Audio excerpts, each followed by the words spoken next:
Hi, folks.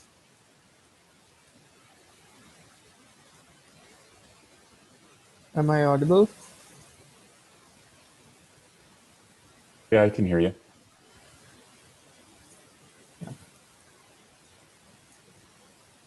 Maru, any info on Paul and Ivan? Would they be joining? Paul's off this week. Okay, I guess then we can probably start with the meeting. I saw some updates in the agenda.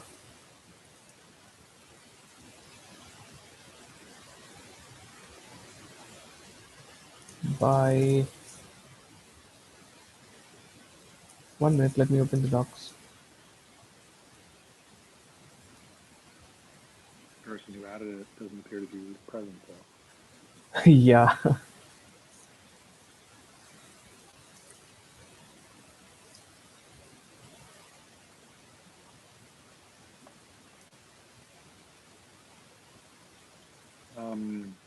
So I guess if he's not here, we can review that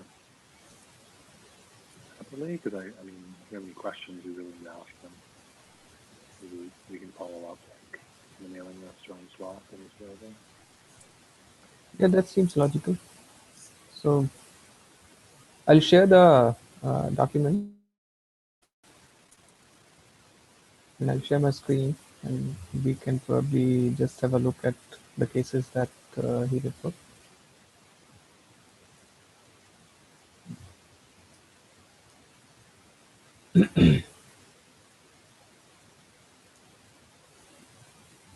I'm not sure what's his first name also. Sorry, we were muted. Can you hear us now?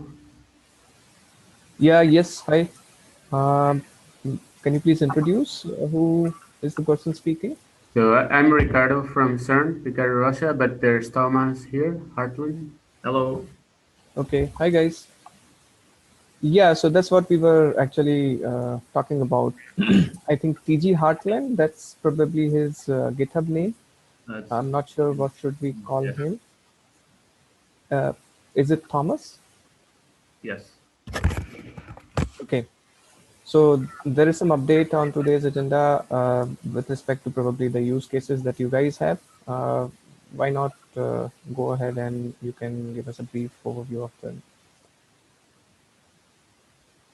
Well, one of the more unique perspectives that we have is that the people using the federated clusters won't be the same people managing them. So for the end user, which would be the scientists of the different experiments, if, say, the process of adding more clusters, removing clusters, changing things should be kind of seamless for them, and they shouldn't have to know anything about it.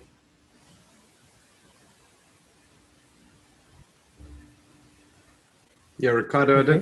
that's not really unique. That's a general requirement, I think, is that people have different groups managing the clusters compared to using them.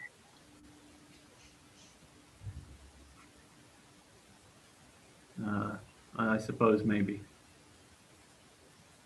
Is there any issues with Fed v2 supporting that common use case today?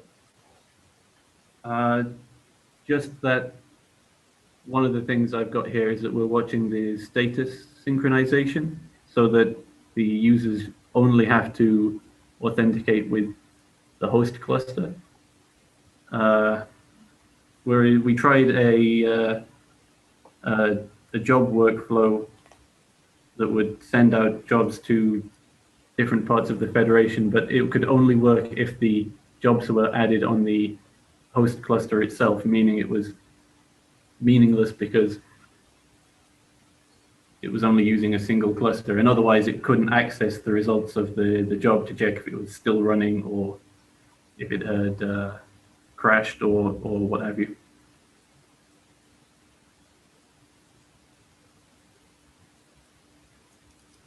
I did not get the first point when you said when distributing jobs.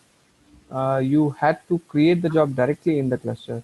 I believe currently, if you create a job or a federated job per se and create a placement for it, the same job with same completions and parallelism without any update would be created in each of the federated clusters. I Right. mean, that's the sync mechanism, any resource mechanism. I think that's what we see. We see an instance of the job on every cluster. Yes, that's what we get currently. But the problem was that each job had a unique configuration. They were submitted by a script, so that each one was customized. And so running 3 of the same thing was just doing the same work Right. over and over again on 3 different clusters. Yeah, sorry if we are confusing you, but we are two in the same in the same session. So it says Ricardo, but actually it's myself and Thomas here. So I think maybe this is different from the authentication issue, but the issue we were saying is that we want the jobs to be run once to completion. We will need different ways to schedule these jobs across the different clusters, but we don't want necessarily to have one instance of the job running on every single cluster. I think Thomas put a link there to the ticket. So like something like a Okay, rolling okay. job or something like that. Would that be What, sorry? like? Would a correct description would be something like a rolling job where you create the federated job and then it runs in cluster 1 to completion, then runs into cluster 2, and so on and so forth? Is that what you're shooting Actually, for? not necessarily. Like we might just want it to run once. It doesn't matter which cluster. So it's more a matter of defining a job and then having it being scheduled on wherever there's capacity. Exactly. Yeah.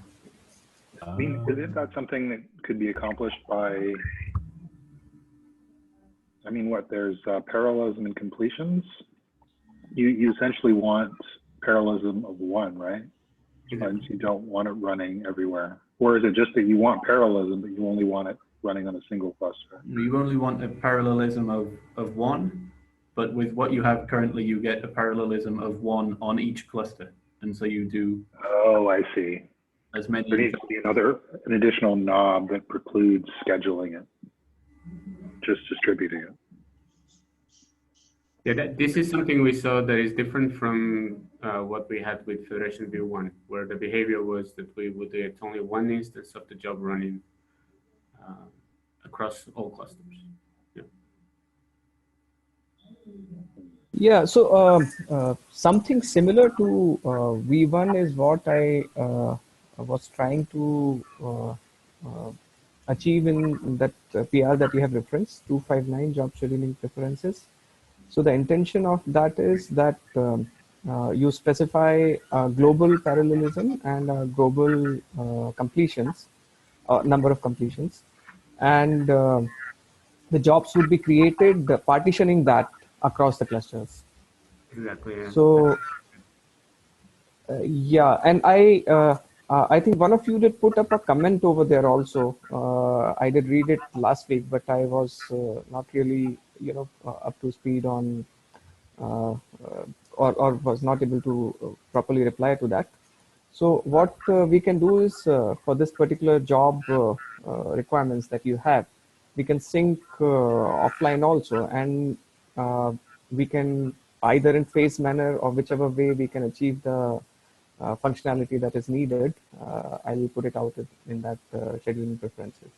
Okay. So the intention of those high-level schedulers or the scheduling preferences is actually to sort of mimic a global behavior, so that scheduling is achieved at one place, and you can also look at it as partitioning the same job, because you would be specifying a single value for parallelism and single value for completions. Of course, rest of the fields might remain exactly same for each of the job instance that is run in different clusters. So Just a question for the CERN guys. So, I mean, it seems fairly straightforward to have at least 2 levels of parallelism. One being, how many how many instances of the process can be running at the same time, and then how many clusters it can be run in, which are two sort of orthogonal concepts. I was just curious what the motivation is. So why do you need it to run in a single cluster but only one? Is this a tightly connected set of jobs that communicate with each other? No, it's the cluster that it runs in doesn't matter. It's just that it can only run once. That's what you want. Say it's like you have a stream of incoming unique jobs, which have to be kind of distributed out, but they are unaware of each other and all uniquely configured. Okay, that makes some sense. I guess what I'm wondering is if they're running in parallel and independently of each other in one cluster, why would they not also be able to run in parallel, independent of each other in different clusters?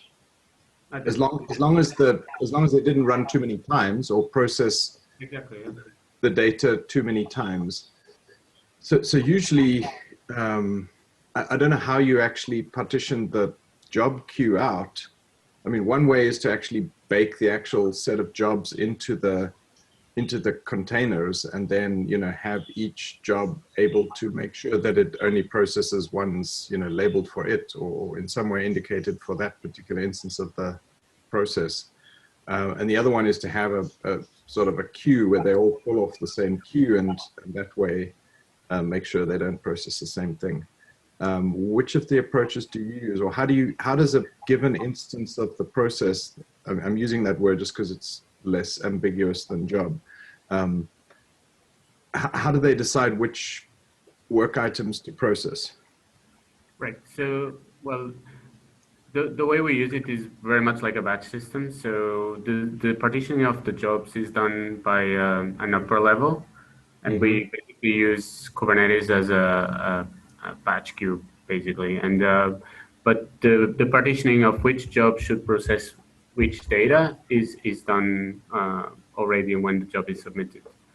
Okay, so each instance gets an independent configuration?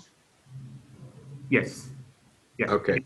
Exactly. And then I don't know if I understood correctly what you were saying, but what I understood is that you were suggesting to label the job immediately at the scheduling phase and decide which cluster should be running it. Is it? No. What I was actually suggesting is that there be some, central set of tasks that need to be performed, and that all instances of the job, that all of the processes pull off that queue. All right. So like long running jobs that just pull work. Exactly. And maybe each one only pulls one item and then terminates or something. I mean, that's possible. But the point is that way they can make sure they don't process the same thing. And it seems like you're doing that in a pre-phase where you actually configure each job somehow. And that isn't kind of really how jobs are designed to be used in Kubernetes. Okay. As far as I'm aware, they're designed to be, identical instances, identical processes, multiple of them, and they each process some subset of the data. And that processing, which subset of the data is determined at runtime, typically based on a work queue. Okay. Okay. So that's not how we actually, that's not how we are using jobs right now. So we are pushing all that should be, we are pushing all the metadata with the job itself. So how do you, and this might be a dumb question, but how do you actually ensure that each instance of the job is independently configured? Because as far as I'm aware, jobs don't really support that other than the index of the job. Each job is, well, for the example workflow that I've been working with one of the guys from Atlas, each job is submitted with a config map, which then has values for where it should read in the data from. It's from getting from S3, and a value for where it should write data out to.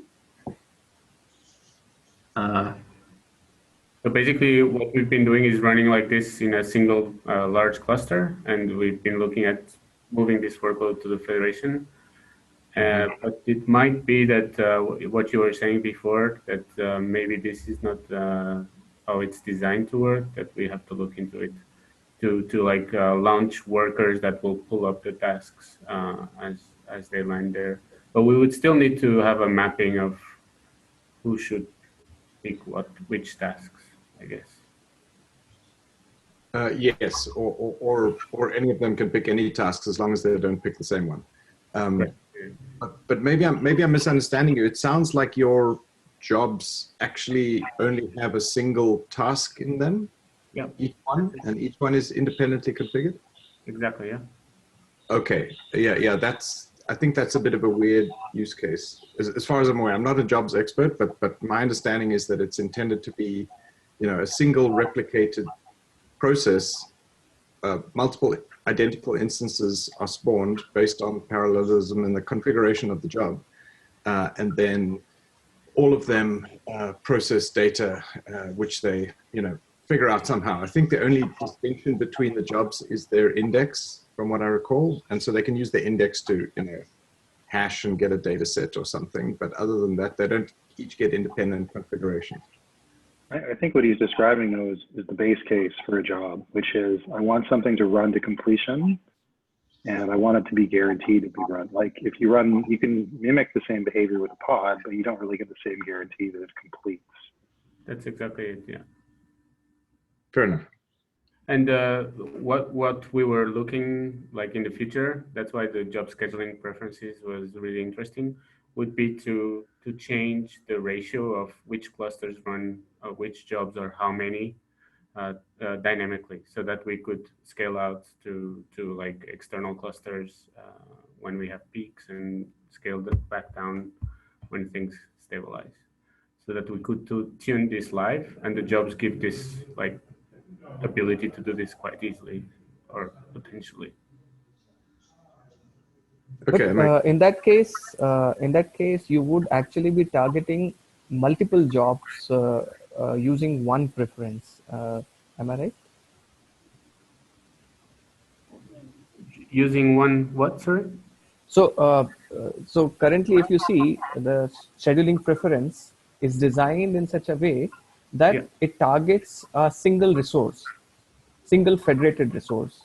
So for example, you can say a single federated job resource, which has, say, M completions and N as a parallelism, which is distributed and which can be rebalanced based on weights or based on weights. A cluster can get a higher number of parallelism, another cluster can get a lower number of parallelism, which is the partition number of the total. Whereas what I heard as of now is like you have a set of jobs, predefined set of jobs, say 20 jobs, and which needs to be distributed. Each of the job has parallelism and completion as one. Yeah. Correct. And then based on some weighting schedule across the clusters, you would want to give, say, one cluster more number of jobs out of this pool, and another cluster maybe lesser number of jobs out of this pool. That's Am I it. right? Yep. Yes. Okay. There are new jobs coming into the pool all the time, and old jobs leaving is our intention.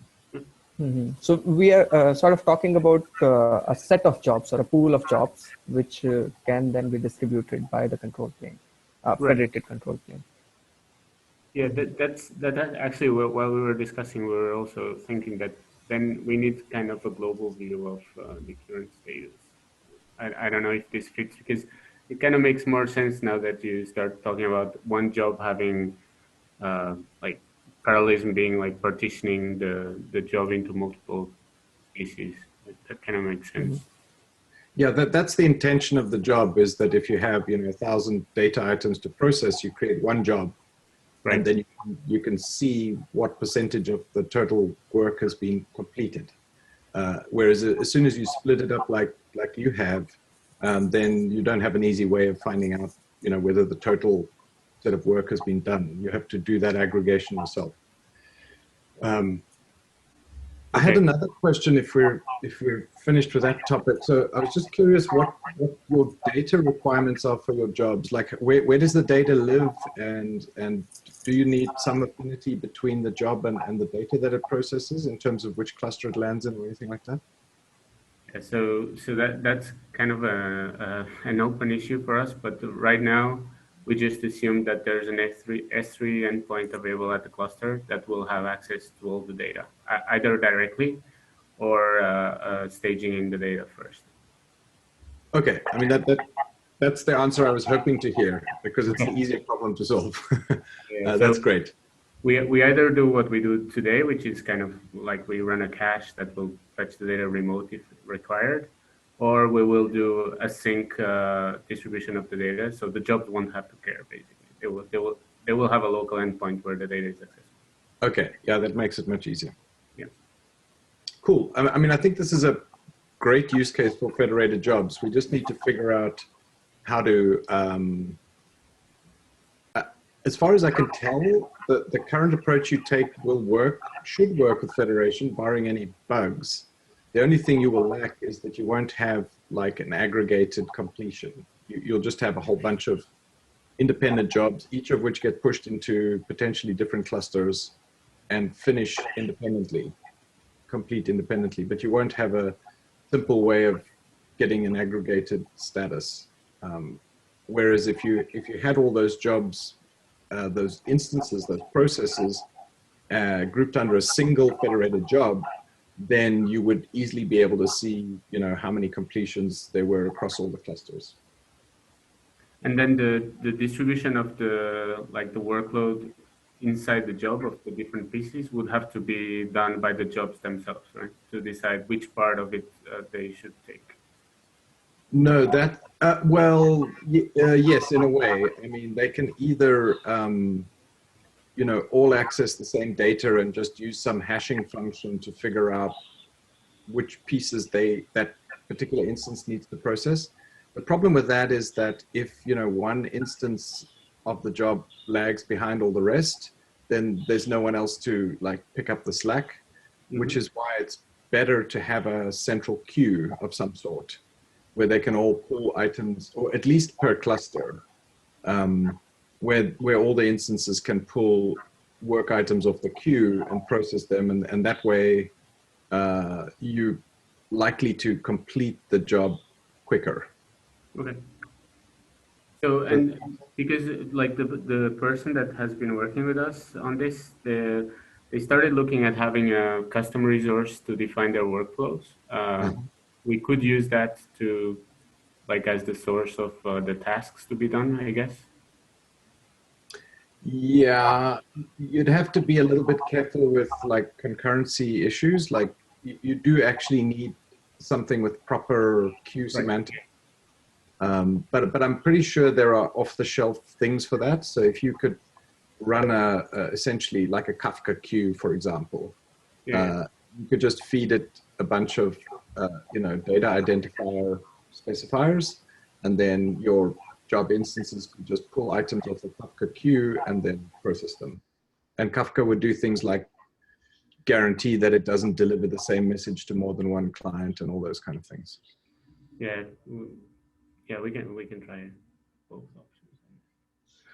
But just to finalize on this, the other approach which we are using now, which would require that each job goes to completion on one single cluster, this would come with the job scheduling preferences, or? Yeah. So about that, so job scheduling preferences, there is a flaw in that as of now. So because there is one field which is immutable, which is, I guess, the completions.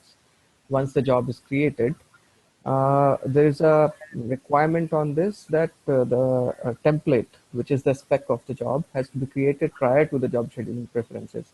And the way propagation controller works as of now is that if you turn the propagation on, it will already be propagated or we do not have control on that when we want to propagate it. Actually, that is one of the comments Maru, while reviewing the jobs made on this PR also earlier.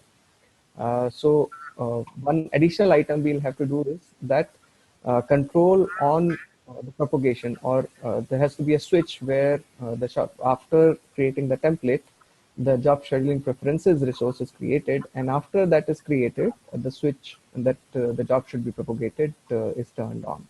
It can be done, but it cannot be done with the PR in exact shape as of now. So some additional work would be required on that. Yeah, we'll look again and try to provide some feedback.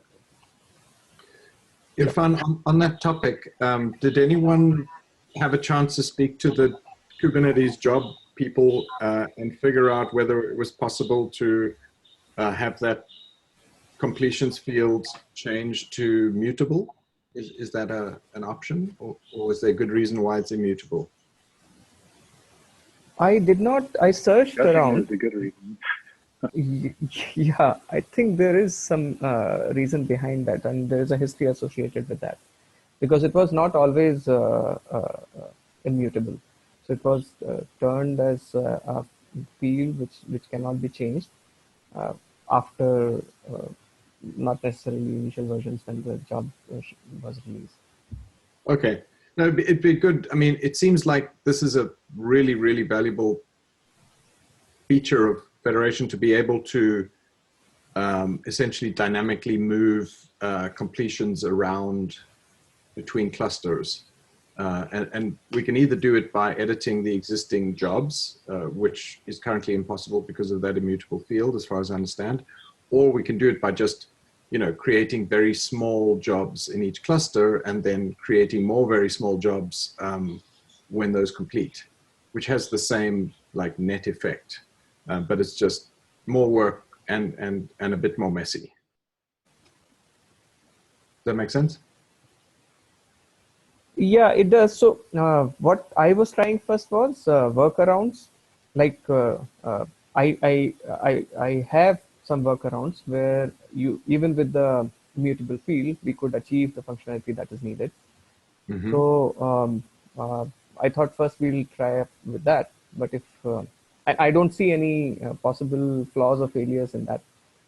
So if there are possible flaws and failures in future, then we can sync with the Are you saying you API. managed to work around it adequately? Okay, that's fine. Yes. So as of now, I had some workaround.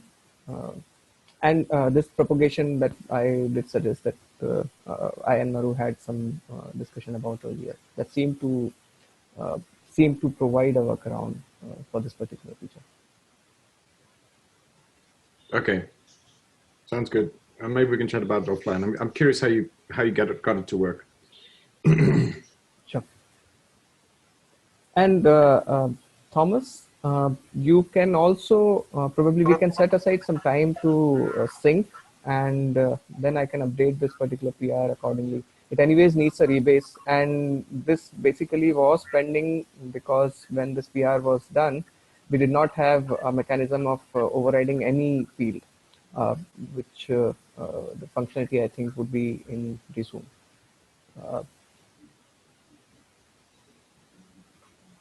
Okay. Ping me on Slack and we can set a time or meeting aside. All right. The other thing that we are waiting for is the kind of label-based selection for placement. So with kind of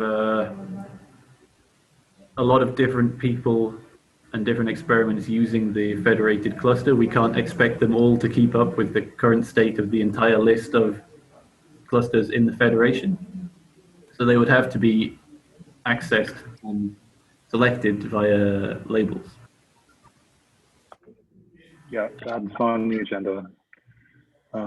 That's sort of something that has become apparent from the generation of federation primitives that really doesn't make sense. So I would expect to see that in the coming weeks. So it's a near-term deliverable. Okay, that's good. And we would possibly like some way, some way to kind of build on top of that and say, to have more than just labels. So to say this label should be, or these clusters should be only scheduled on if this label is included, and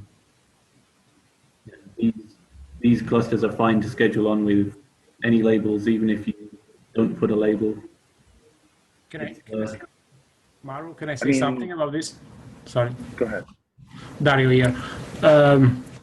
If the number of clusters in the federation start to be big, probably we should start to think about something like taint and more than labels, because with the labels there are some expression that you cannot create. For example, say something like, I want every cluster but not this one.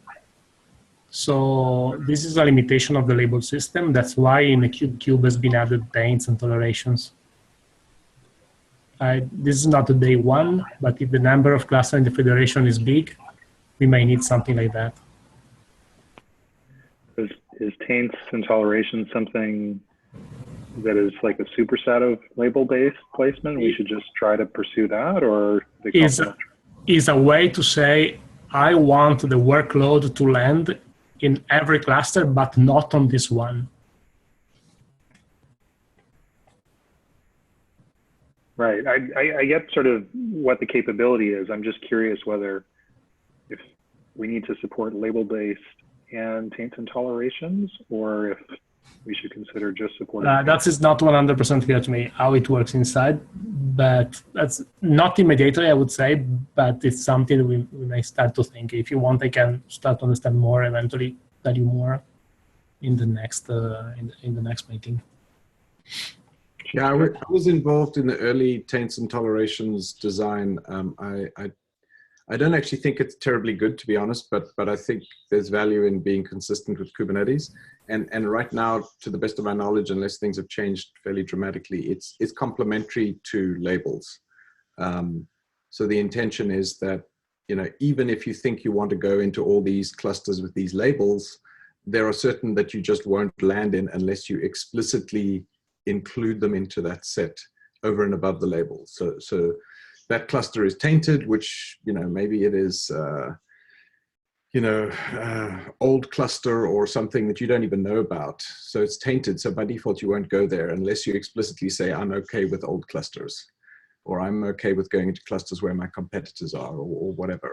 So you can use it for all those kinds of things. But it's somewhat orthogonal to labels and complementary to them, not an alternative. Yeah, it's my understanding as well, because I remember that we had some case where to create some affinity or affinity rules, we were forced to relabel all the nodes in the clusters. And with taints, this problem is...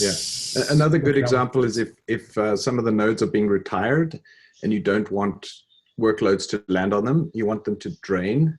So you go and taint all of those nodes, and by default, everybody, even the people who don't know anything about these nodes being drained, will not land on them. Right. Unless there's like some special source that says, you know, even while that thing is busy draining, it still needs a vital daemon set running on it. So therefore, I want to tolerate that taint. I think that matches the use case we have. Like we were looking into having a quite flexible set of clusters behind, so that we can spawn in different public clouds, or as we get new hardware deliveries internally, we also use that. And I think the concept of like retiring a node, we can look at it as retiring a cluster and just adding new ones, things like this. Yeah.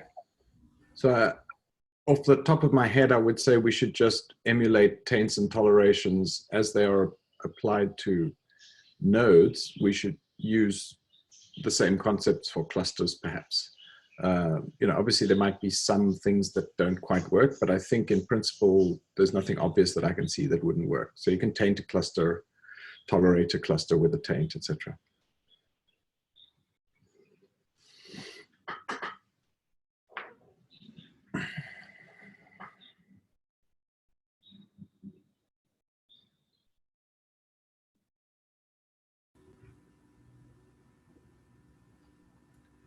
Yeah, that sounds good for us. I think we can work with that.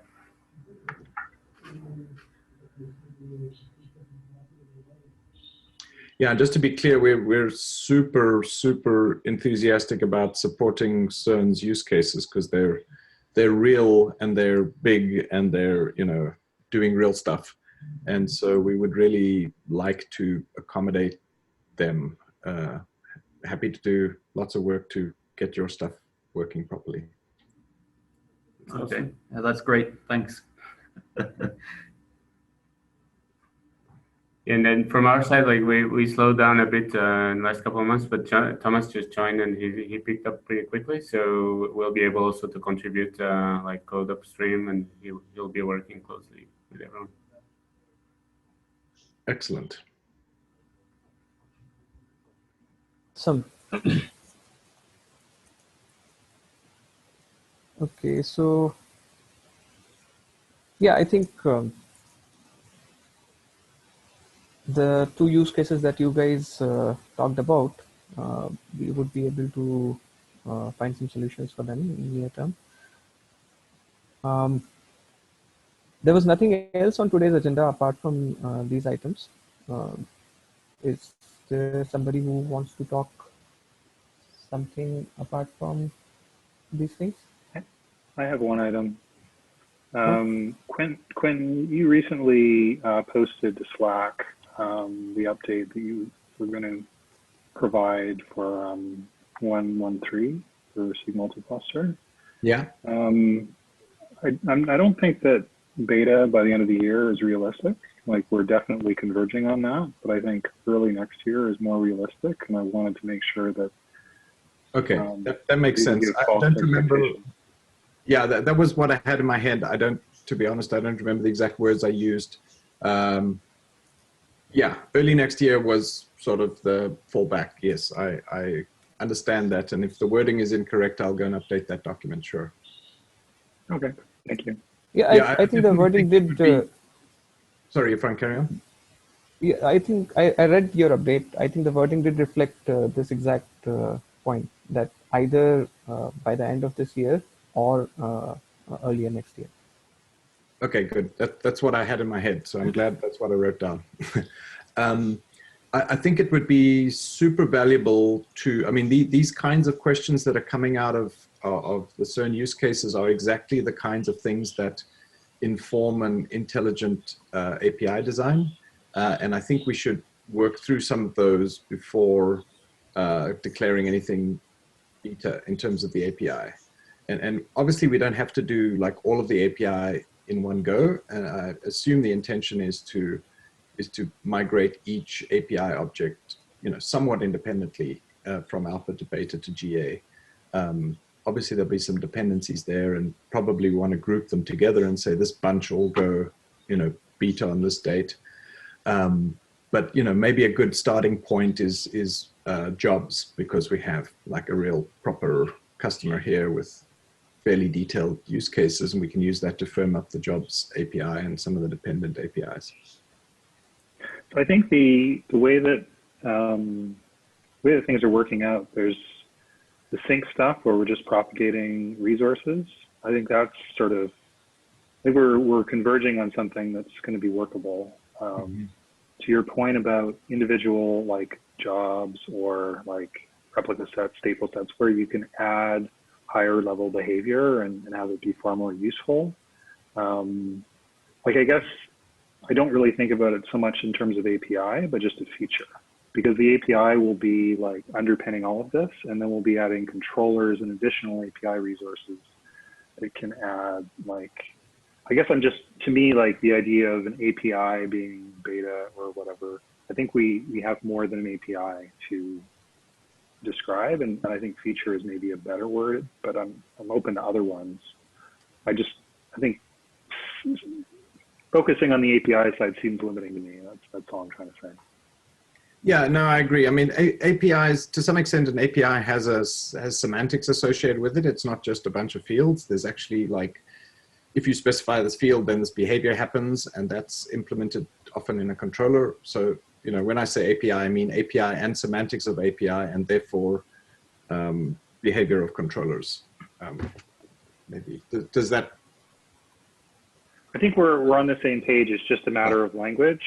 I guess when I think of something like multi-cluster DNS, like it's more of a feature than an API. And when I think of job scheduling, it's more of a feature than an API. So I mean, we're kind of like how Cube has done it, but I don't know. I think anyway, I think we're in agreement. It's just a matter of the language, and I'll see if I can think of better. I mean, the overall intention is just that, you know, people should be able to write software that works and that continues to work in the future. And that's, you know, basically API and semantics of API. Well, it is, but I mean, the federate enable stuff where you're able to enable federation of any type isn't, strictly speaking, API centric. I mean, it's more of a CLI. And similarly, like being able to federate resources or even a whole namespace is also something that is not necessarily API based. So that's where I'm. Fair enough. API is central to it. It's just not the whole story. That's all. Yeah, makes sense. I had one other thing that I was about to mention that has slipped my mind.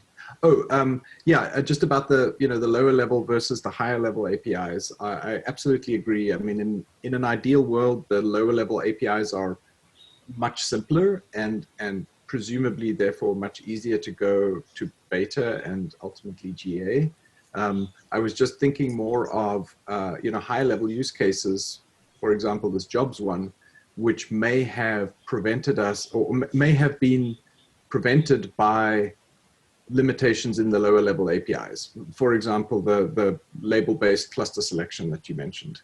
You know, we can obviously just push all that up into the higher levels and have all the higher level APIs, you know, do their own semantics around that, or we can support label-based cluster selection in the lower level APIs, and then have it shared by everything that sits on top of it, which seems preferable.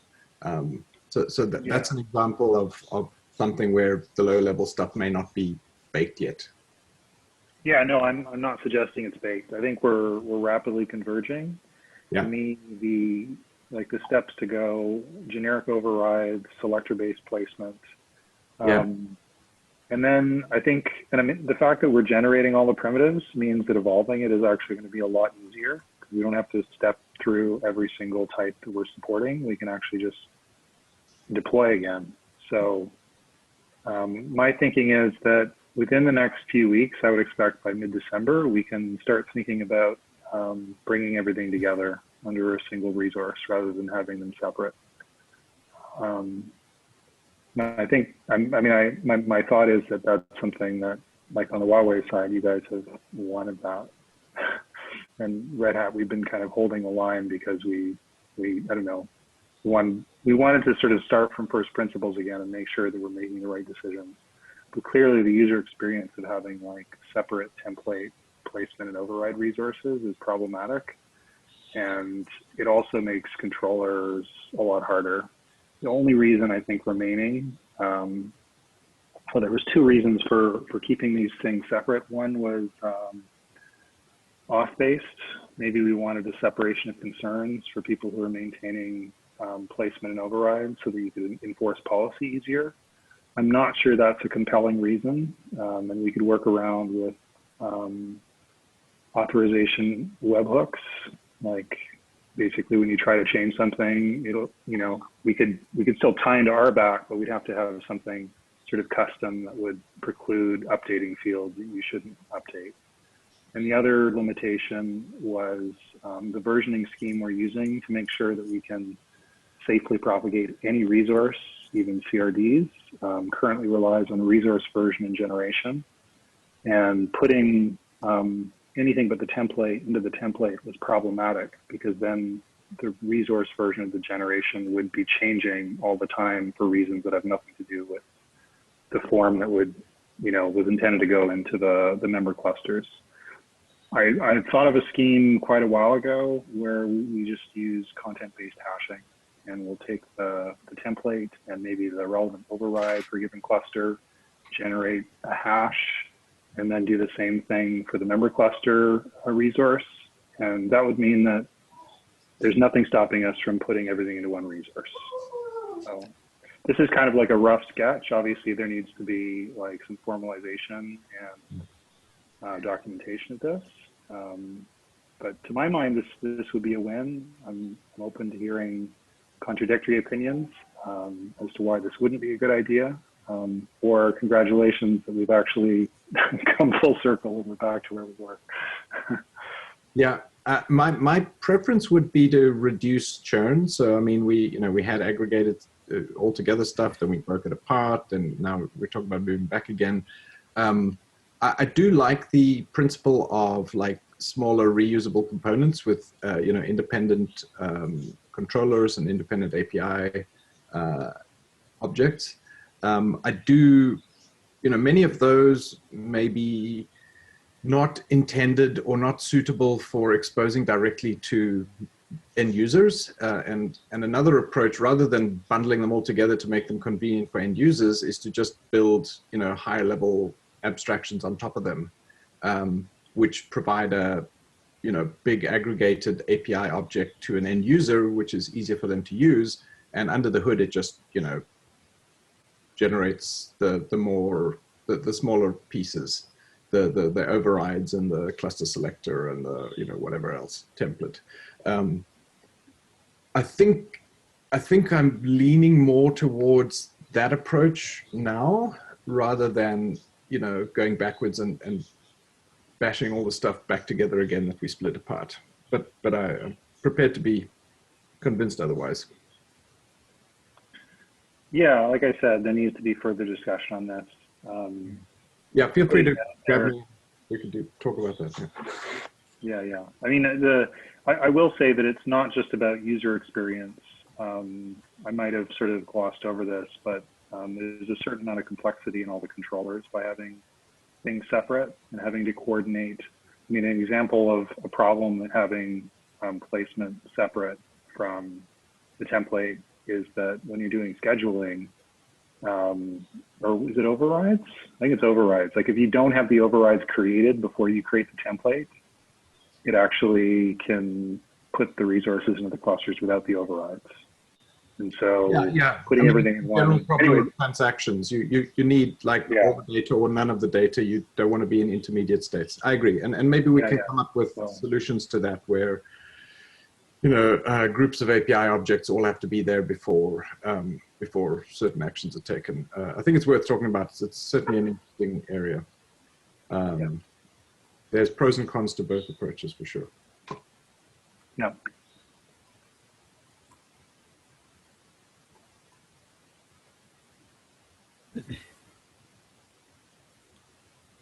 Yeah, because this topic actually came up. I had to do some homework and then bring that up probably the next meeting, but I'll state it anyways. So I was able to gather some feedback from the Huawei's users also, and the biggest problem what we look at is the UX or the usability of the same. So what really the users want is that they have existing applications, cluster applications. When I say users, I'm talking about Huawei users. So they have existing cluster applications, and they want to federate them, or they want to. They have multi-cluster use cases where the application either is already deployed in a given cluster, or they want to deploy it in a given cluster, but they want to treat the resources as the K-test resources itself. They and you can then additionally have, and they are okay to additionally have some additional information which they can name federated resources, but they don't want to touch the already existing K-test resources, and they want the direct access to them also. It's more or less to do with UX or how we present. So, like how I present it is like when we federate or when we federate a cluster, I should be able to see, for example, a resource which is a deployment as deployment, and then some additional information which might be the federated resource, which might say where you place this deployment, where you have overrides, or what are the changes which you want to do for that particular cluster. Whereas what we have right now is that deployment is wrapped inside a federated resource, so it doesn't remain compatible with, say, whatever installation mechanism they have or the view they have in the UI. They might have UIs on top and all that stuff. So that is where we are trying to figure out, I mean, that's what I want to figure out some solution for. I think that having distinct federated types is, to me, that sort of, I don't see a reason for not doing that. I think it's been a huge win to have those types differentiated in the API. My hope would be that the capability that I'm anticipating, like being able to target in the API or YAML on disk and convert between federated resource and its non-federated equivalent, like in either direction. I mean, once we have the capability, it really goes both ways.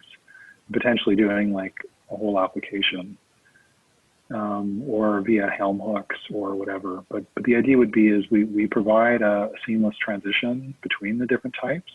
But the idea that you can create cube types and they're somehow federated via some ancillary objects, I'm not really sure that's what Federation v2 is intended for. I'm not sure how that would fit with its evolution. I'm not saying it's not possible, but it would seem to be a divergence more than something that is in keeping with what we're trying to do. Yeah, that was a very strong requirement in Federation v1, was to support Kubernetes types. And I think we agreed that building higher level API objects that were precisely Kubernetes types was a good transition option for people. So, you know, we could essentially build a Federation v1 API on top of Federation v2. When I say we, whoever wanted this functionality, and Huawei needs it, so Huawei should build it. And that would, you know, any limitations of that created by being Kubernetes API compatible, we would just say, look, that is a fundamental limitation. If you don't like those limitations, then you go to the, you know, the other part of the API, which gives you, you know, first-class types and all those kind of things.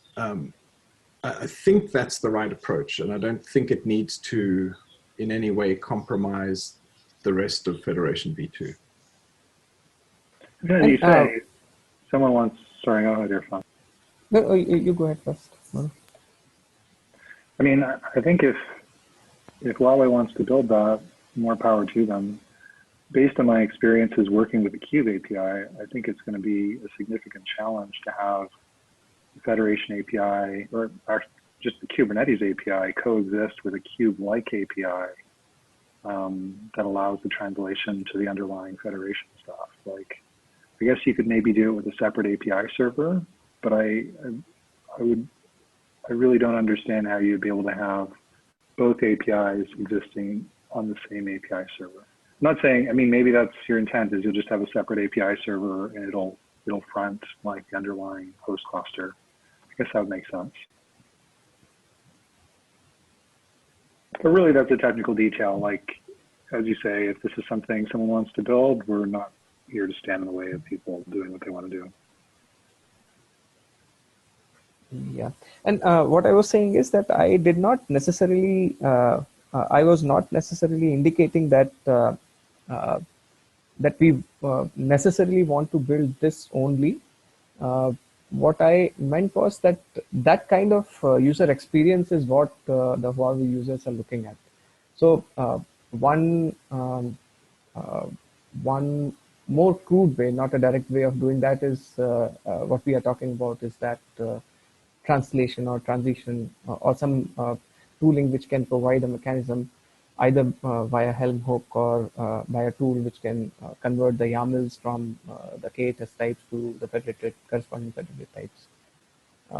But probably a more seamless mechanism. I'm just putting out that thought. I mean, if anybody comes up with a good idea, then it's a win for us. Yeah, just to mention, Irfan, that requirement is not unique in any way. That I've heard that over and over again over the years, and that was, you know, why Federation v1 looked the way it did, or one of the reasons. So yeah, I think it would be useful.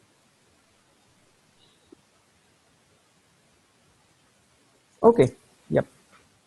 So I think we are almost officially out of time. So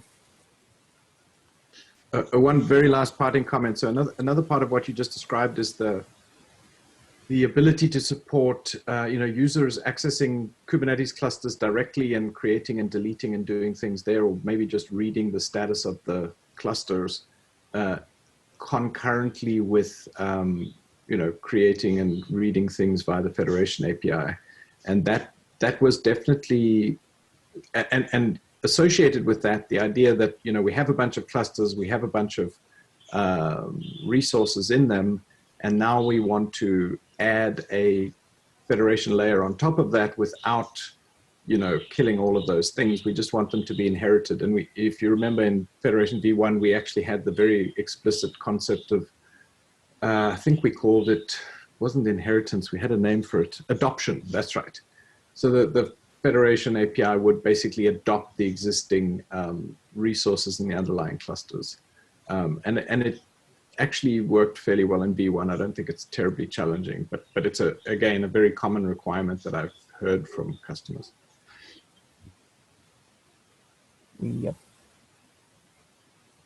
Okay, well, we'll continue thinking on this particular topic.